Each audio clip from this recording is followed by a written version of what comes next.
Welcome to PolicyCast. Today we are joined by Rajashree Sarna, partner at Thornton Bharat, to discuss one of the most significant workforce reforms in recent years.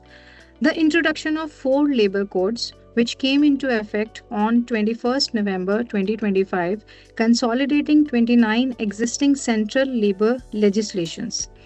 Building on this, the central government has, on 8th May 2026, notified the central rules under all four codes, a critical step towards implementing the new labor law framework. In this episode, we will break down what has changed, who it applies to, and what employers should prioritize now, especially the interplay of central and state rules. Let's dive in. Rajashree, can you briefly walk us through what the notification of the central rules means and why this is being seen as a significant milestone in implementation of the labor codes? Thanks, Shilpa. The notification of the central rules marks a decisive shift from a legislative framework to a fully operational compliance regime. While the codes itself were notified earlier in November 25, the absence of operational rules had meant that many provisions remained at a conceptual level. Now, with the central rules in place, employers will have clarity on process, timelines, documentation requirements, and enforcement mechanisms. So the rules introduce a structured compliance covering areas such as wage administration, social security, workplace safety, and industrial regulations, along with a clear push towards digital filings and standardization. In that sense, this is like an inflection point where organizations to which the central rules apply, they need to move from policy awareness to implementation readiness. So really, this moves the conversation from what the law says to how organizations actually comply. How should organizations determine applicability of the central rules, and how should employers, especially those with a multi-state presence, navigate the interplay between central and state rules? Right. So, that's a key element, as determining applicability of the central rules is critical. Central rules apply to establishments where the central government is the appropriate government. Now, this term appropriate government has been referred to across all the four codes, and it determines the jurisdiction of central government or state government. Typically, the central rules will apply to sectors such as banking, insurance, telecom, aviation, ports, and central public sector undertakings or their subsidiaries, which have a central presence in nature. However, the interplay becomes more nuanced when we look at states which have multi-jurisdiction presence. Also, there are some provisions, specifically from the Social Security Code perspective, where the central rules have a wider reach and applicability, since it applies to private sector organizations with a multi-state presence.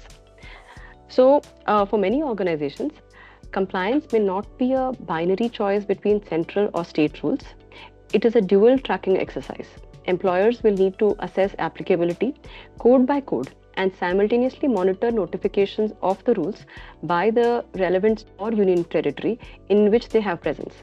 Also, this process of notification by the state and union territories is evolving. So therefore, companies really have to keep track of how this framework is unfolding. Understood. So, for many employers, especially multi-state organizations, this is not a single framework, but parallel compliance streams that need to be tracked closely. My next question to you, Rajashree, is while the central rules have now been notified, what is the current status of rules at the state level? And how should employers track developments across key states? Right.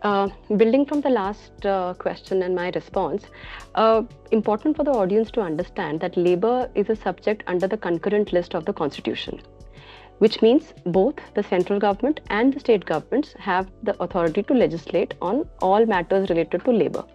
As a result, while the central government has now notified the central rules under all the four codes, implementation on the ground will also depend on the notification of corresponding state rules.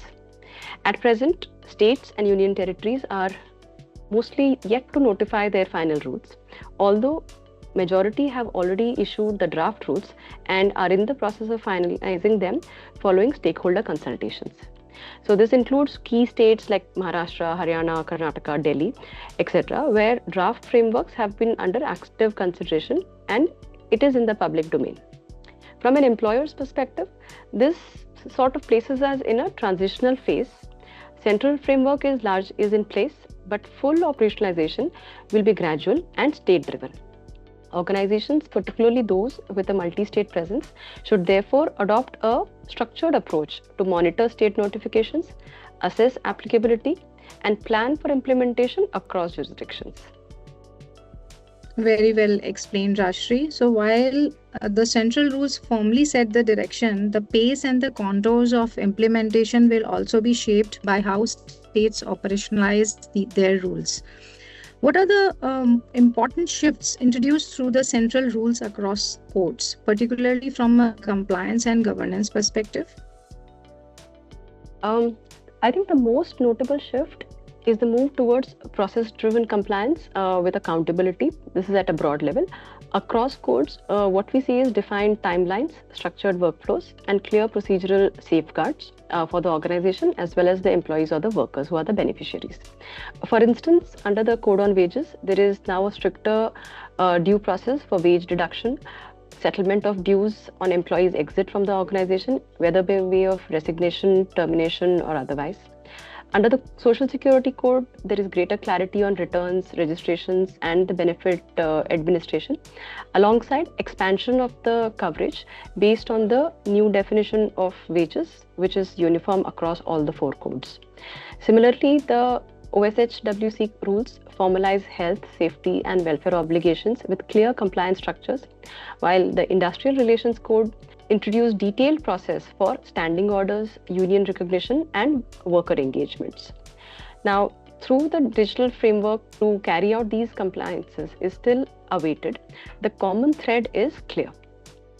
Standardization and stronger enforcement, and the expectation is for employers across the industry sectors or jurisdictions to come up to speed with these changes. So we are seeing this is a shift towards structured compliance. My next question is, what does this mean in practical terms for internal processes, especially across HR, payroll, and the operations? From an operational standpoint, organizations will need to significantly strengthen internal governance. Processes such as wage administration or your salary payments, employee life cycle from joining till exit, contractor management, industrial relations will now require tighter documentation, defined workflows, and clear accountability. To take an example, exit process may need to be realigned to meet the strict timeline of carrying out the full and final settlement within 2 working days. Contractor-related obligations are now more clearly defined. Compliance processes increasingly need to be integrated with digital systems, such as electronic registers and unified returns. This would also mean a closer coordination between, say, HR, legal, payroll, or the operational teams, as compliance is no longer confined to a single function.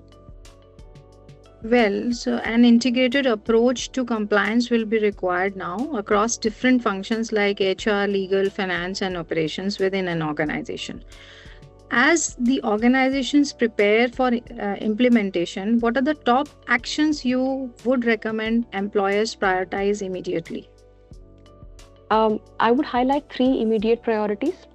First, conduct a comprehensive review and gap assessment across all the 4 codes to identify areas requiring change, whether be it in terms of policy or processes. Second, strengthen internal processes and documentation, particularly around wages, employee lifecycle events, contractor management, and statutory timelines, as well as the employment contracts or other communication and displays and other framework around employee awareness within the organization. Third, build organizational readiness. This could include training key stakeholders within the organization, such as HR, legal, payroll, and operational teams, so that they are aware of the change that is taking place in the organization, and they are duly equipped to support that change and drive compliance in a new framework under the labor codes as well as the rules. So in parallel, of course, organizations must continue to monitor state rule notifications, because a full compliance will ultimately depend on both central and state frameworks coming fully into effect. Well, the message is clear. Don't wait for full enforcement. This is the time to prepare and build readiness. Thank you so much, Rajashree, for your insights. Clearly, while the codes were implemented almost 6 months ago, the notification of the central rules brings organizations much closer to implementation. We will continue to track how both central and state frameworks evolve from here and keep our audience informed about developments. Thank you so much for tuning into this episode of PolicyCast. We will be back soon with more conversations decoding the latest developments across tax, trade, policy, and regulations.